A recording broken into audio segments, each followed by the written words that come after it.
Veterans, an issue that everyone talks about, even in the 2016 presidential election. You hear about veterans a lot. It's all about veterans. Well, we have to protect our veterans. We have to look out for our veterans. But what what's happening with the one essential thing that needs to happen more than anything, which is what does a veteran do when he's not a soldier anymore? There's programs. There's the Montgomery GI Bill, which is what is an issue that I want to discuss. The Montgomery GI Bill is something that is not just earned. Okay, it is, but it's also paid for at the same time. When you first enter the military, you pay, I think it's $100 a month. I can't remember. I did it myself, but it's for 12 months, and that's a lot of money from a person that is not, to be honest, isn't getting paid very much. If you think our military is living high on the hog with finances, then you obviously need to go talk to another person that's in the military. That's a whole other issue itself. But education, educating veterans, though that is the key thing. And right now we have a policy in place, an incentive for joining the military, which you could join for many reasons. People join for all kind of reasons, good or bad. Regardless, there's a perk to it, and one of those perks is the Montgomery GI Bill, which will pay for your college. There's a flaw with the GI Bill, though. After 10 years of being separated from the military, your benefits essentially dissipate. They go away. They're done. So no matter how far you get, what you're working towards, once that 10 years is finished, is over, you're done. Luckily, we had a Senator, Jim Webb, out of Virginia, who in 2008 proposed the post 9/11 Veterans Educational Assistance Act, which in turn took the GI Bill and added 5 years to it, which is great. It really is. It really is great. And you might, and by doing that, it extended it out a little bit. But what about for the people that were in before 9/11? Because that's all the post 9/11 GI Bill pertains to. My own personal experience, I had life issues. Was in the military, got out. There's many reasons why somebody doesn't go to college, and that's part of where the opposition comes from. Is why does it need to be extended any further? In my opinion, the GI Bill should be something that never goes away. It should never go away. Period. Until you exhaust it. It was earned. It was paid for. It belongs to a veteran, so they can advance themselves. Myself included. I was nervous about going back to school. Had to work when I got out of the military. That was an issue that I took on myself. I started a family, and it required me to have to work and take care of my children. And in doing so, school fell to the wayside, and it happens to a lot of people. And even though we did the post 9/11 GI Bill, there was still opposition to it, and some of the opposition you would probably be amazed to hear who it actually was. So let me go ahead and elaborate on that. You have the most famous veteran, I guess you could say, of our time, which is Senator John McCain, who is a pro-veteran, everything else. Well, him and George W. Bush were opposed to the post 9/11 GI Bill, and his reasoning for that was that it would give people incentive to get out of the military versus staying in. Also, it would take people who were enlisted and make them officers, and he felt there was a need for more enlisted people than officers. That was his justification for it. I personally do not agree with it.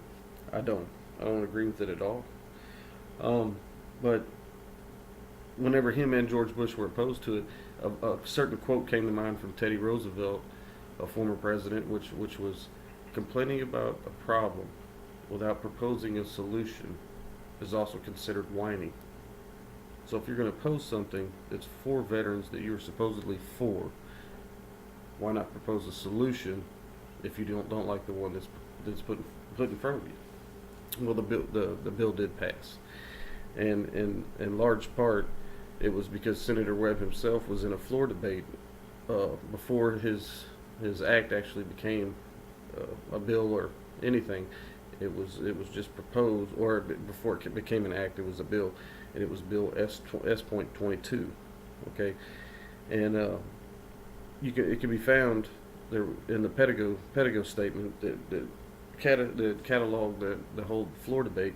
It can be found, and I'm going to quote Senator Webb that his justification for the bill was that the cost would be 17.6 billion over 5 years and 64.9 billion over 10 years. Seems like a lot, but he pointed out that the bill that the 18 that there's 18 roughly 18.2 billion given in education to people strictly based on their economic status. And to really drive the point home, and I quote, the co-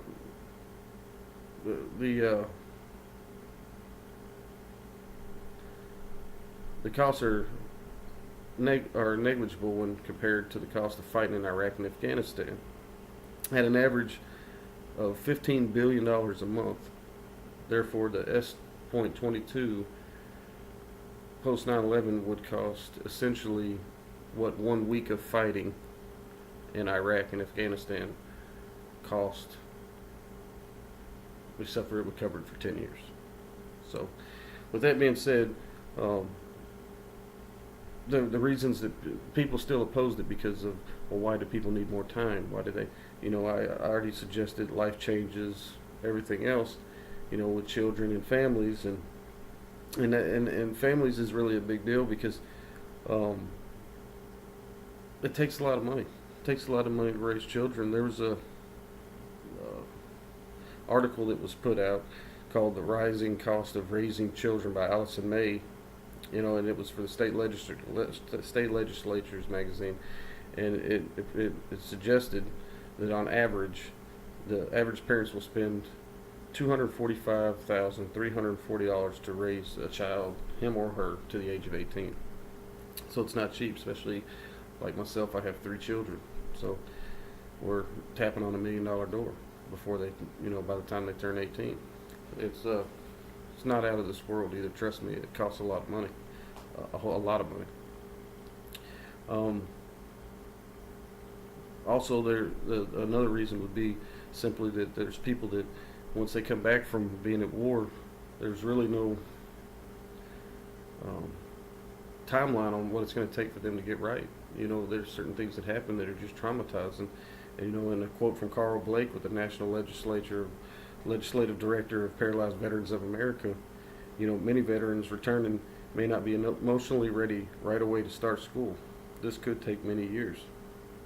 So, I mean, it's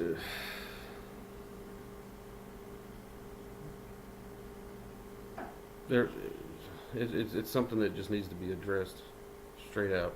And there's opportunities out there. There's modifications to the legislature that, for the Yellow Ribbon Act, if the act was tweaked a little bit, then schools could go into partnership with the government or the VA in order to compensate part of a tuition cost that the Yellow Ribbon Act might not cover. There's corporations that could have legislature passed that would actually take veterans and give them, or take veterans, they have them for hiring veterans, but what about if you hire a veteran and then you help to pay to educate the veteran for your company? It's only going to benefit our country, the corporation and the veteran themselves. But if the government was to give tax breaks, this would give incentive for corporations to help out veterans as well. So in closing, the educational advancement for all veterans is an issue that has to be addressed. It has to be addressed. It's a flaw that we have in our system right now. The sacrifice of life and liberty, that should be respected and rewarded, not something that has a guideline on it and a cutoff date. Wrongfully robbing vets of what they should be owed to them, is opposite of what our country stands for. In the Navy, their motto is honor, courage, and commitment. And I think our government should live by the same principles, but with the current legislature and politicians we have in place, there is no honor among thieves.